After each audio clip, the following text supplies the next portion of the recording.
Durante casi un siglo, una familia había gobernado la ciudad de Florencia. Habían grabado su nombre en el corazón del Renacimiento florentino. Los Medici.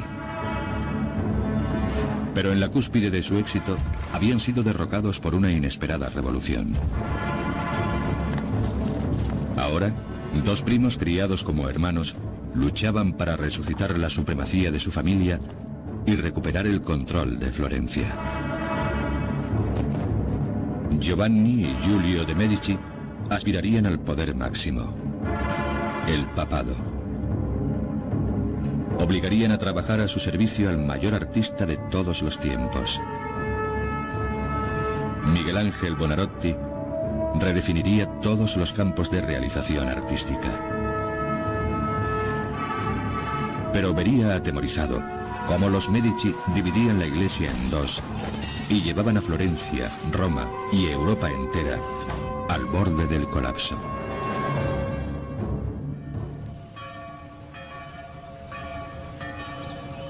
Florencia, 1501. Hogar del Renacimiento italiano durante casi 200 años. Una ciudad en el corazón de una revolución artística.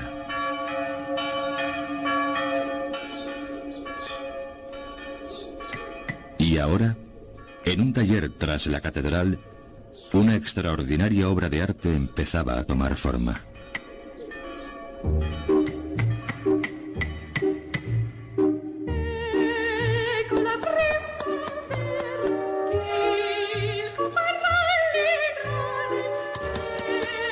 Un único bloque de mármol de casi 4 metros llevaba casi 35 años esperando a un escultor lo bastante valiente para asumir el reto.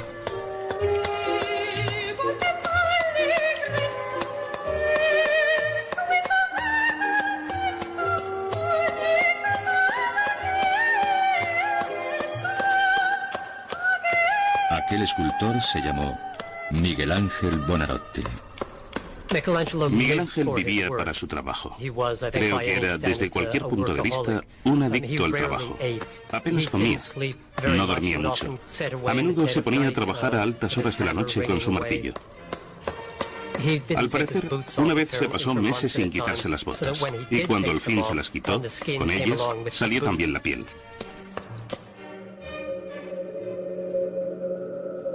Tardaría casi 3 años en terminar el colosal proyecto. Para ir viendo el progreso, Miguel Ángel sumergió un pequeño modelo de cera en agua. Día a día, dejaba que el nivel bajase. Y lo que veía Miguel Ángel asomar fuera del agua era lo que iba cincelando cuidadosamente de su bloque de mármol. También inventó una ducha de agua constante para evitar el polvo y estar fresco. El gigante que Miguel Ángel estaba creando simbolizaría sus luchas contra la familia que una vez adoró.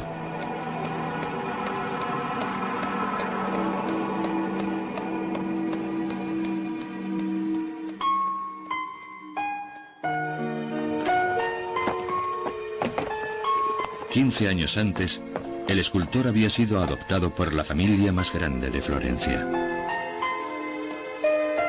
Miguel Ángel se había mudado a casa de los Medici.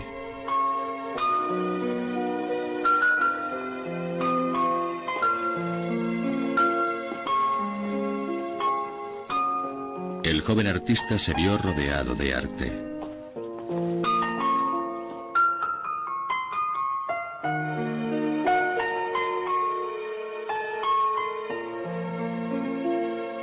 Esta dinastía única había educado a los más grandes artistas del Renacimiento florentino.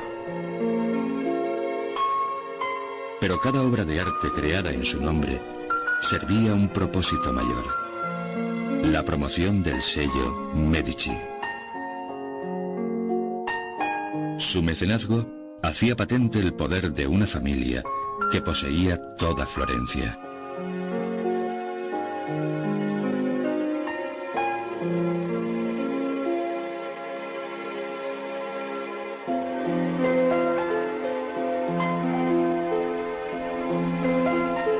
Miguel Ángel se crió junto a los herederos de la dinastía Medici. y pudo ver cómo preparaban a Giovanni de Medici para la vida eclesiástica. Giovanni, el hijo de Lorenzo, fue destinado a la iglesia desde los 7 años. Y su primo Giulio también. Los dos chicos se criaron juntos al lado de Lorenzo. Pero la paz en el hogar de los Medici duraría poco.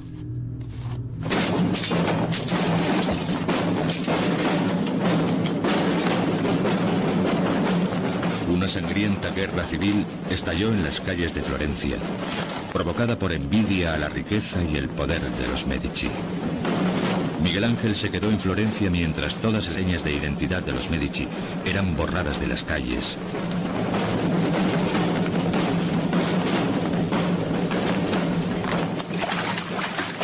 Y los herederos de esta dinastía, una vez grandiosa, se veían obligados al exilio.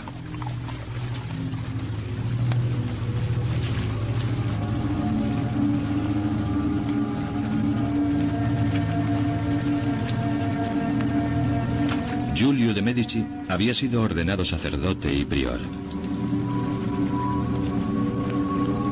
Un paso por delante, su primo Giovanni ya era cardenal. Pero sus contactos clericales servían de poco sin la base de poder de Florencia. Florencia era importantísima. Los Medici, como dignatarios de la Iglesia, realmente solo son eso sin Florencia. Con Florencia son mucho más, tienen mucho más peso.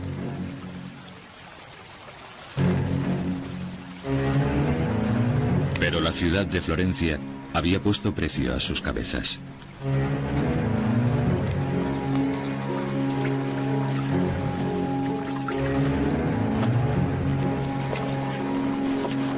Los primos se vieron obligados a vagar por Italia, buscando el apoyo de amigos que pudieran llevarles al camino que les devolviera al poder.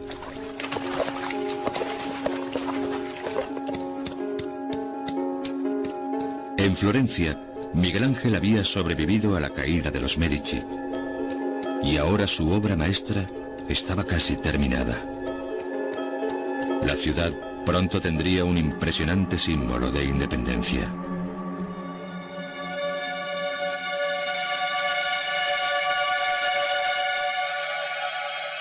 El 25 de enero de 1504, Miguel Ángel se vio preparado para presentar su obra al examen del mundo exterior.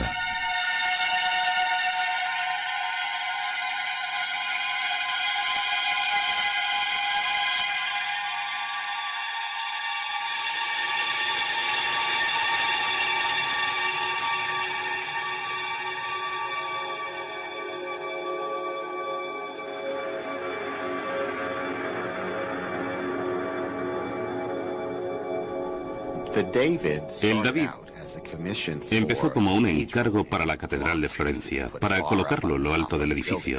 Por eso es tan grande, porque tenía que ser visible desde el suelo. Cuando lo terminó, las autoridades fueron a verlo y todos coincidieron en que era un paso adelante colosal y que sería una pena ponerlo en lo alto de la catedral porque nadie podría contemplarlo. Decidieron que había que colocarlo a la puerta del ayuntamiento. Pero el contexto determina el significado. En un edificio religioso se habría entendido básicamente como David el profeta, el héroe regalado por Dios. Frente a un edificio público de gobierno, se convirtió casi automáticamente en símbolo de la propia ciudad.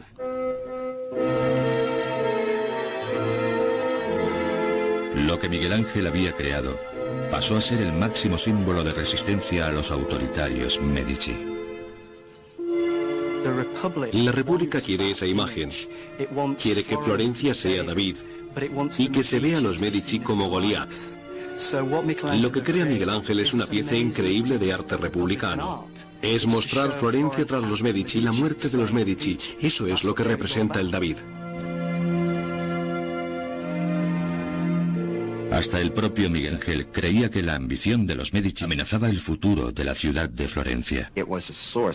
Para él, fue motivo de gran tristeza que la gente que había conocido de joven, la familia alrededor de Lorenzo, que se había portado tan bien con él, y a los que conocía de forma muy íntima por haber vivido en su casa, al final se hubieran puesto en contra de los intereses de Florencia, tal como él y otros muchos lo veían. Tras 9 años en el exilio, Giovanni y Giulio de Medici llegaron a Roma.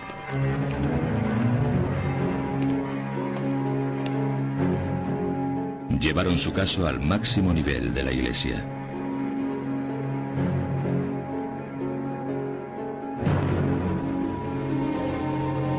El Papa Julio II también procedía de una familia poderosa. Por suerte, se solidarizó con la grave situación de los Medici. Les ayudó a reunir un ejército propio que emprendió rumbo de vuelta a Florencia.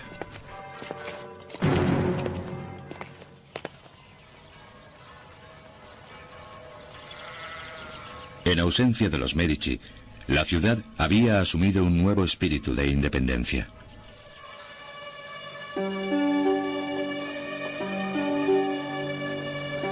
En contra de los deseos de la Iglesia, los artistas de Florencia se aventuraban hacia campos nuevos y peligrosos. Habían empezado a conseguir cadáveres de los hospitales de la ciudad para investigación privada. Un pionero de aquel polémico método fue el personaje de quien más habló la ciudad, Leonardo da Vinci.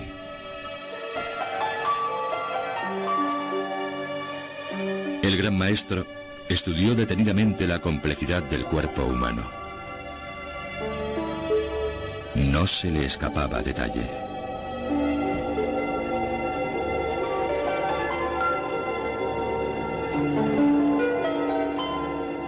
Leonardo fue famoso en Europa como el mejor artista de su época.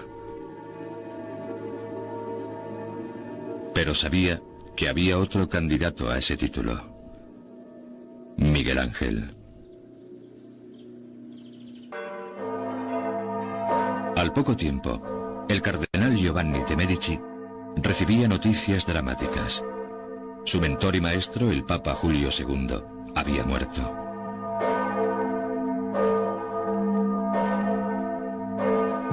Siguiendo una consagrada tradición, todos los cardenales fueron llamados a Roma. Les correspondía elegir un nuevo papa. Los cardenales se reunían en las letrinas para tramar quién iba a salir elegido. Y creo que se intercambiaban muchos favores por debajo de la mesa. Había conspiraciones, alianzas, pero también a un nivel más alto, más internacional. Los Medici tenían sin duda más posibilidades de ser papas, principalmente por su perfil internacional ya establecido. Después de toda una semana de deliberaciones, los cardenales seguían sin decidirse. Pero la reducción de sus comidas diarias a un plato único y poco apetecible, al final les hizo centrarse. Y el cardenal más antiguo, Giovanni de Medici, daría el voto decisivo. Tuvo el privilegio de anunciar al ganador. A partir de entonces, el cardenal Giovanni de Medici sería conocido como Papa León X.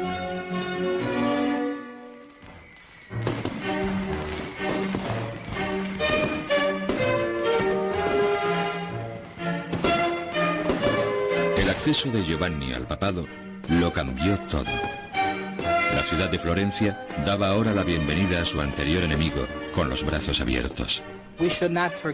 No debemos olvidar que es una cultura profundamente cristiana, y cualquier ciudad hubiera olvidado fácilmente toda culpa de cualquier tipo y perdonado a la persona si esa persona ostentaba el título de papa.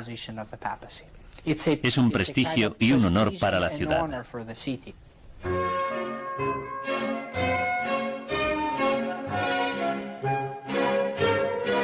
Por primera vez en la historia, el líder de la Iglesia Católica era natal de Florencia.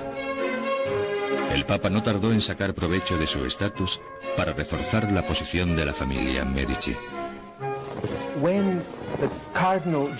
Al mes de convertirse en Papa, el cardenal Giovanni de Medici, su primo Giulio es nombrado arzobispo de Florencia y en otoño también pasa a ser cardenal. Ahora tenemos un Papa Medici y un cardenal Medici. Es un ejemplo del nepotismo que practicaban los papas del Renacimiento. Como parte de la celebración, el Papa León X hizo que pintaran a un niño de oro de la cabeza a los pies. Fue pura propaganda que simbolizaba el regreso de una época dorada bajo los Medici. El chico murió poco después, envenenado por la pintura dorada que le aplicaron. Su muerte pasó desapercibida y la celebración papal siguió durante días. El Papa ocupa el puesto de Dios en la tierra. Por eso los papas son infalibles. Por eso están por encima de cualquier gobernante. Por eso se supone que los papas deben aprobar y por tanto legitimar cualquier autoridad política. Es una posición espiritual importantísima que está por encima de cualquier poder mundano.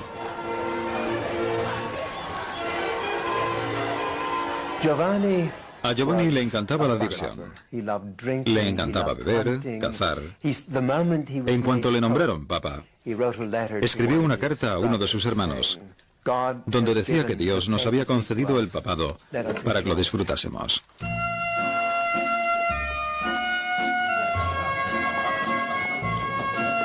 El Papa León X ofrecía copiosas cenas cada noche. Un embajador, asombrado, envió a casa esta carta. La comida estaba exquisita. La sucesión de platos parecía no tener fin. Tomamos 65 distintos. Giovanni de Medici había llegado más alto que ninguno de sus antepasados. Y ahora, el nuevo Papa heredaba un legado artístico nuevo en el interior del Vaticano.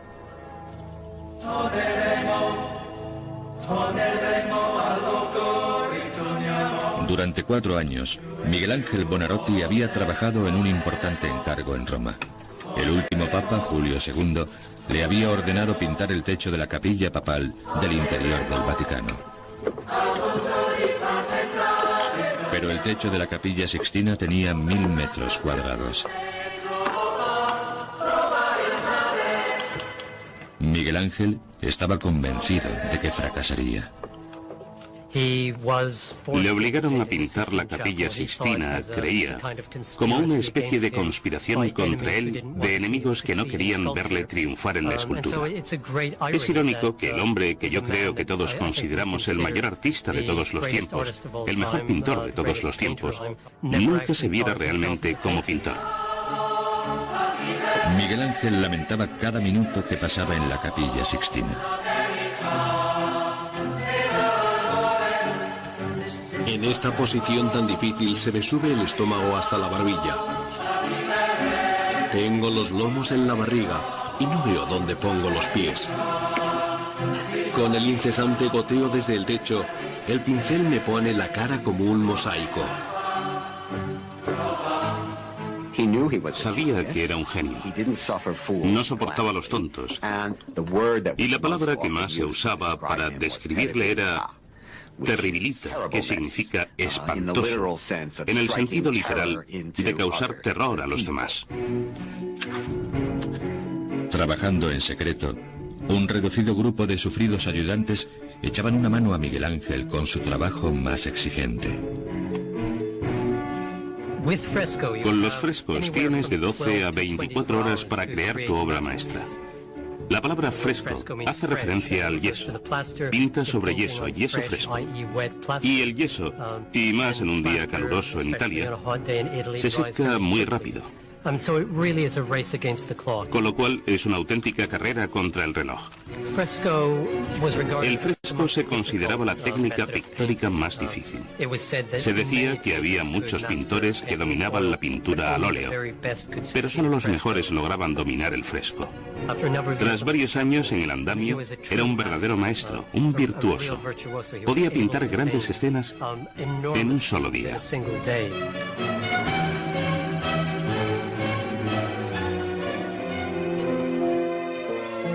Partiendo de la reticencia y la frustración, Miguel Ángel había modelado la genialidad. Se podría decir que la mayor obra de arte del Renacimiento. Pero, ¿podría protegerle de la ira de la familia que había abandonado?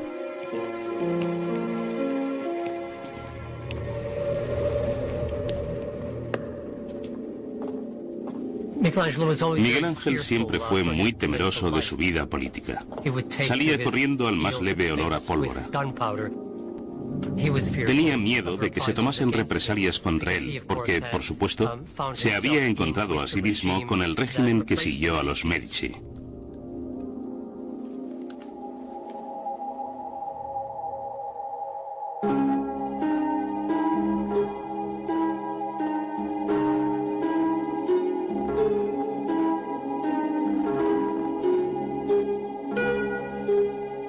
Pero los Medici veían poder en la obra de Miguel Ángel y no les interesaba despilfarrar talento.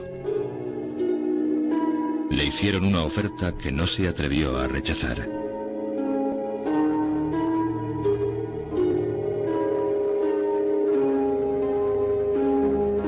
Pidieron a Miguel Ángel que construyera las gloriosas tumbas de sus padres muertos, Lorenzo el Magnífico y Giuliano de Medici.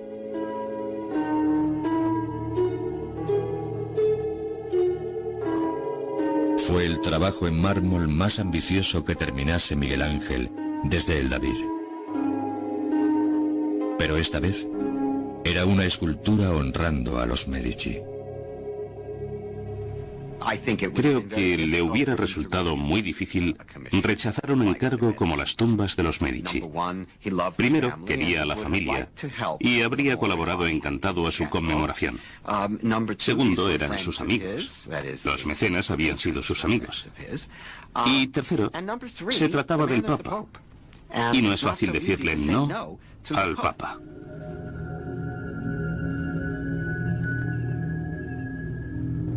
La autoridad del Papa León X quedó grabada en toda Florencia. Todos sabían que su futuro estaba en sus manos. Hasta Maquiavelo, que una vez defendiera a Florencia contra los Medici, presionaba por conseguir un trabajo en el régimen de León.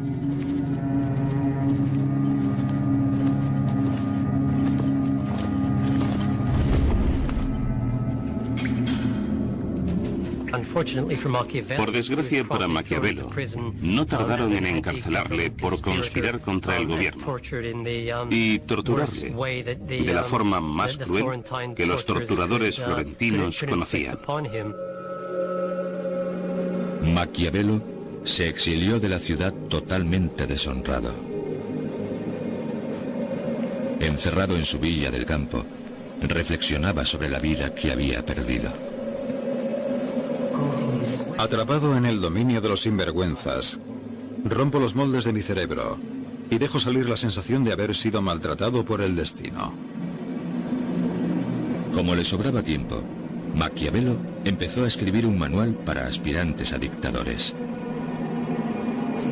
Dado que el amor y el miedo no pueden existir juntos, si debes elegir entre ellos es mucho más seguro sentir miedo que amar.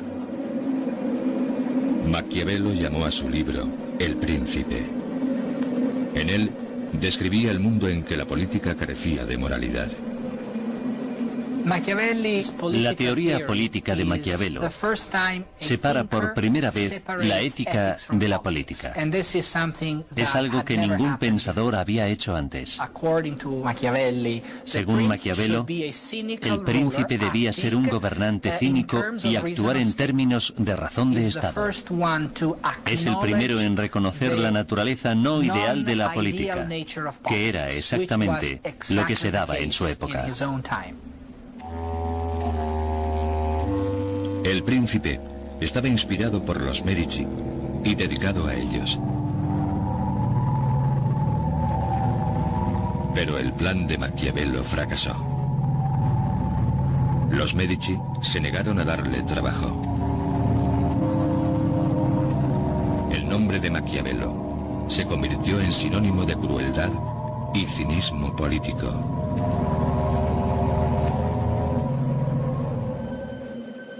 En ningún lugar era la lucha por el poder más encarnizada que en el Vaticano.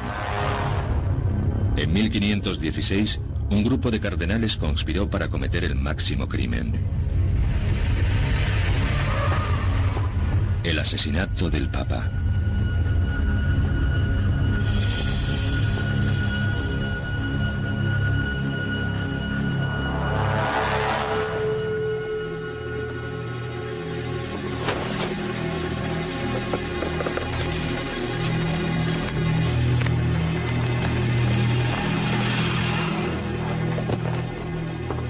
Pero León había sido advertido de la conspiración para matarle e hizo que eliminasen a los conspiradores.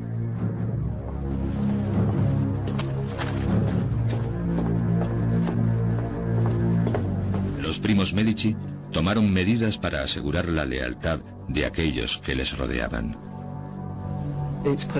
Se trata de colocar en los puestos de poder y autoridad a personas relacionadas con la familia, hermanos, primos, hijos políticos.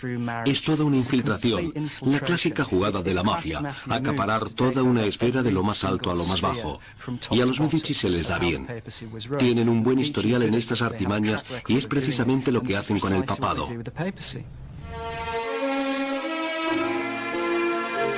León creó cientos de trabajos nuevos en el Vaticano y se los vendió a aquellos en los que podía confiar. Necesitaba el dinero. Porque al cabo de un año, su estilo de vida extravagante había vaciado las arcas papales. En poco tiempo, León X debía dinero a todos los banqueros de Roma. Entre bastidores, Julio empeñaba la plata papal. León recurrió a la única fuente de ingresos disponible para el Papa: la venta de perdones. Empezó a vender lo que llamó indulgencias papales. Eran básicamente trozos de papel que te absolvían de tus pecados. El Papa te vendía una indulgencia que limpiaba tus pecados. León no era el primer papa que vendía indulgencias. Vendió a una escala sin precedentes y la tarifa era accesible hasta para los más pobres.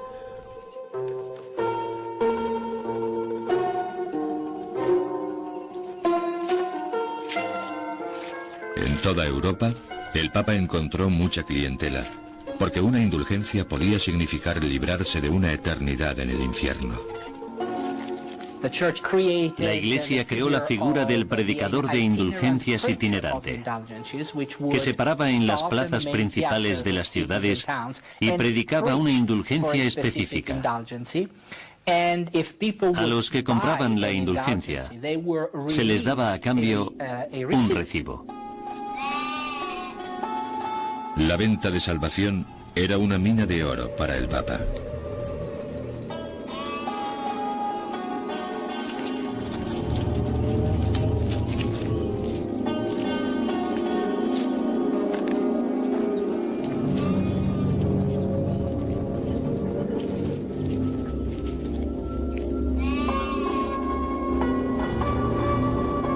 Podían comprarse indulgencias incluso en nombre de los muertos, para que su alma ascendiese antes a los cielos.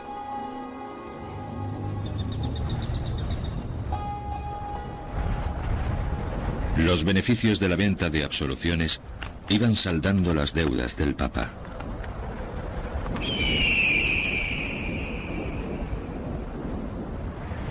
Pero para un hombre, un monje alemán llamado Martín Lutero, había ido demasiado lejos.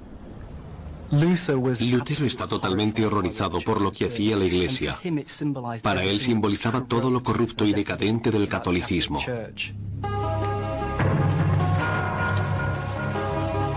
En 1517, Martín Lutero publicó un incendiario manifiesto por un cambio. Utilizando la última tecnología, se imprimió, se reimprimió, se difundió y se tradujo. Ninguna idea había viajado nunca tan lejos y tan deprisa. Las 95 tesis de Lutero condenaban la venta de perdones y atacaban directamente al Papa.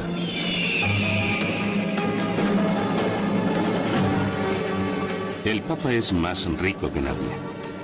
Haría mejor en vender San Pedro y dar el dinero a los pobres. Cuando el dinero tintinea en las arcas, solo puede aumentar el lucro y la avaricia. Aquellos que crean tener asegurada la salvación por haber comprado una indulgencia serán eternamente condenados.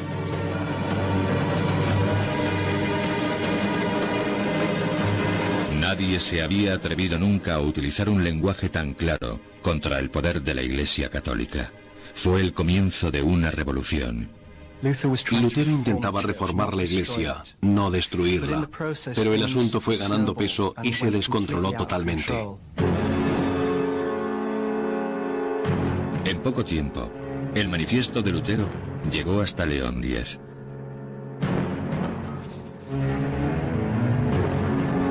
Pero las quejas de un monje malhumorado importaban poco al Papa.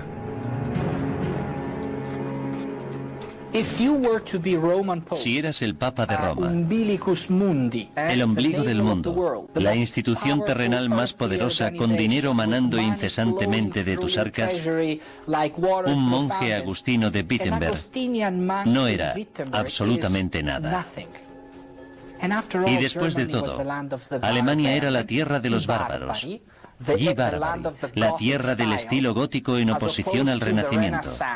¿Por qué preocuparse por semejantes retrógrados? León X aprobó con carácter oficial un documento para acallar a los herejes.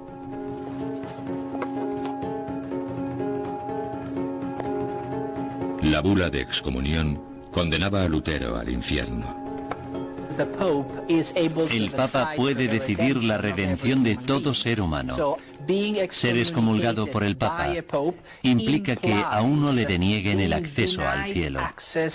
Y si eres cristiano, creo que eso te importa bastante. Pero Lutero no aceptó su castigo, y su negativa a arrepentirse desencadenó una lucha por el espíritu de Europa.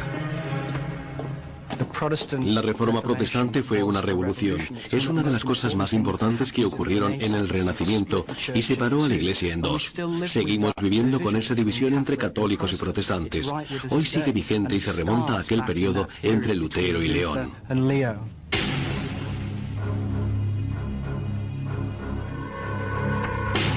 Pero el Papa no viviría para librar su batalla contra Lutero. En 1521, León X murió repentinamente. El derrochador pontífice Medici había muerto de un simple resfriado. A su primo Giulio le tocaría lidiar con un problema que cada vez era mayor. A los 2 años, Giulio de Medici fue nombrado Papa Clemente VII. El nuevo Papa heredó un continente en crisis. Los altercados por la reforma de Lutero habían llevado furiosos ejércitos a las puertas de Roma. Roma era una ciudad de peregrinos. Era la ciudad donde fue enterrado San Pedro, el lugar donde estaba el Papa.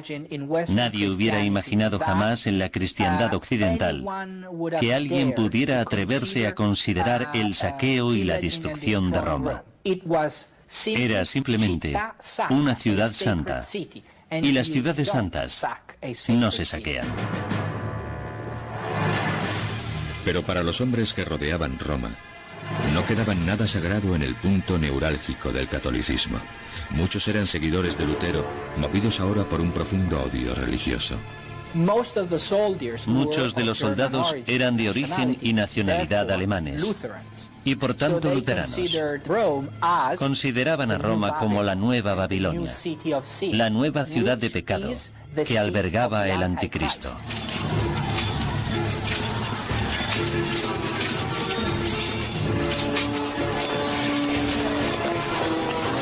Temiendo por su vida, Clemente huyó para ponerse a salvo en el castillo de San Angelo.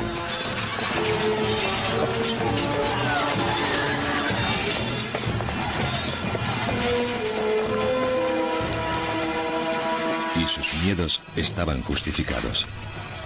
Al siguiente día, Roma fue destrozada sin piedad. Irrumpen y causan estragos en la ciudad. Violan, secuestran y piden rescates, destruyen casas, profanan edificios sagrados y mantienen a Clemente VII encerrado en su castillo de San Angelo.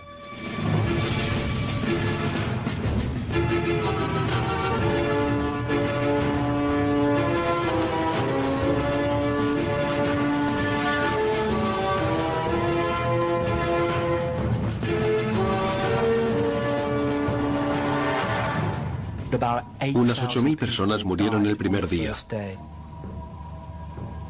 Fue una masacre a escala gigantesca. Todo quedó destruido. Puertas arrancadas de sus goznes, tiendas saqueadas, mujeres violadas, personas mutiladas y torturadas sin asomo de preocupación. Fue absolutamente terrible.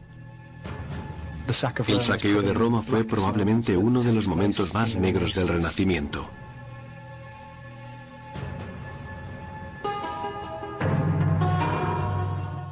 Tras 7 meses de asedio, Clemente puso en práctica su plan para escapar.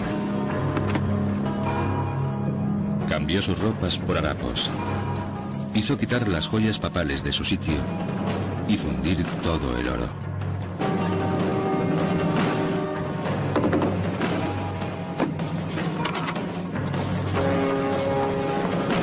Con sus tesoros cosidos entre las ropas, Clemente logró escapar de Roma mediante sobornos y buscó seguridad en Florencia. Pero las noticias viajaban más rápido que el Papa. Movidos por los informes de Roma, los enemigos de los Medici ya planeaban la revuelta. Atacaban lo que simbolizaba aquel régimen y los edificios que albergaban aquella autoridad. Para los simpatizantes de los Medici en Florencia, aquella fue una semana de furia ciega. Los alborotadores atacan sin discriminación.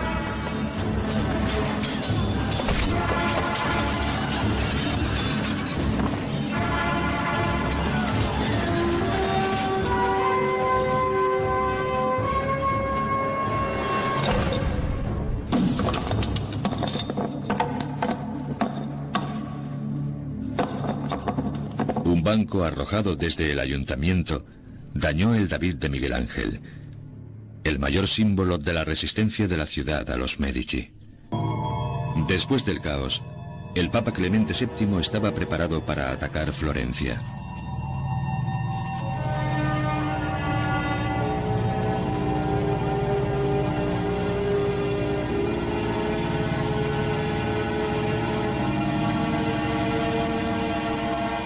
Atrapado en la iglesia de San Lorenzo, Miguel Ángel se escondió tras las tumbas que había construido para los primos Medici. Me oculté en una pequeña tumba, sepultado, como los Medici muertos de encima, aunque escondiéndome de uno vivo. Pero la asediada ciudad tenía un as en la manga.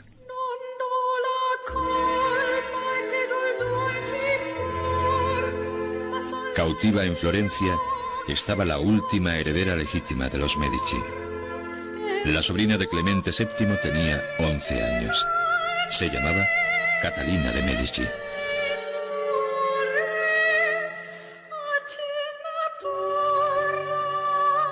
Clemente la llamaba mi perla sin precio.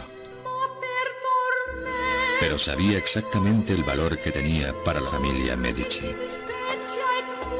Por desgracia para él, los florentinos también lo sabían. Amenazaron con llevar a Catalina a un prostíbulo de soldados si Clemente no accedía a una tregua.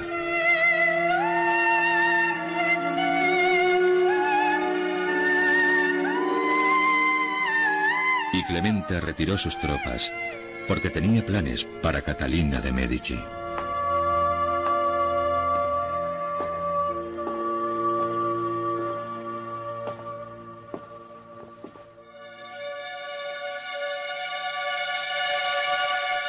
Clemente pronto sacó provecho de la supervivencia de Catalina. En pocos años la casó con el hijo del rey de Francia. Solo tenía 14 años. El malestar que habían desencadenado sus tíos viajaba ahora con ella. Bajo el reinado de Catalina de Medici, el odio religioso pronto infectaría también Francia.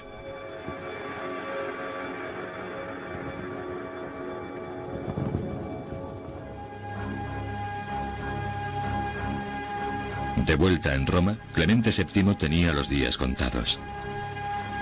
Desesperado por hacer una última obra importante, llamó al hombre con el que se había criado, Miguel Ángel. Un enorme fresco en el interior del Vaticano marcaría la culminación de su trabajo para los papas Medici. Pero también reflejaría el estado de ánimo de Miguel Ángel hacia sus mecenas. Sobre el altar de la Capilla Sixtina, Miguel Ángel decidió representar el juicio final.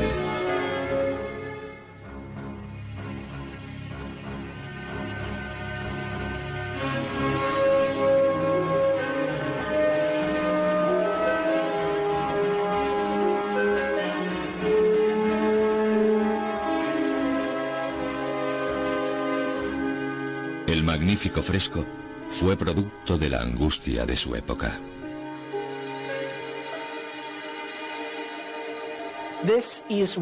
Es uno de los periodos más trágicos de la historia de Europa.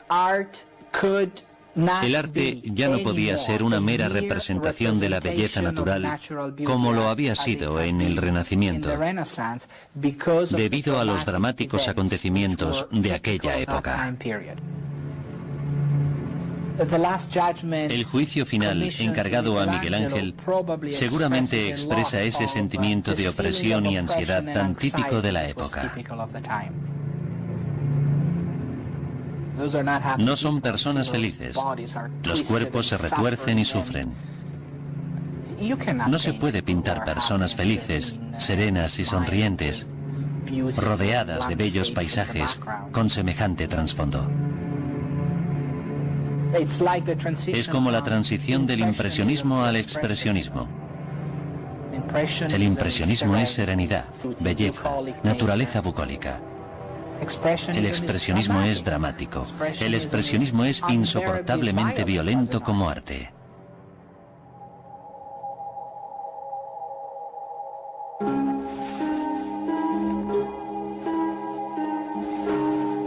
Pero Clemente VII no viviría para ver la gran obra terminada. En 1534, agotado por la confusión de su tiempo, Giulio de Medici falleció. Era el fin de una era.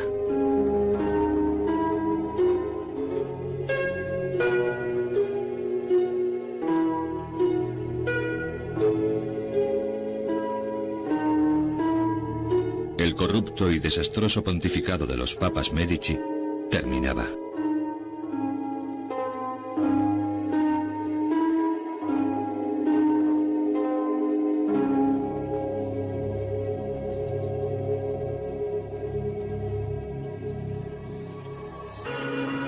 Pero un sencillo acto de redención anunciaría una nueva era magnífica para la dinastía Medici.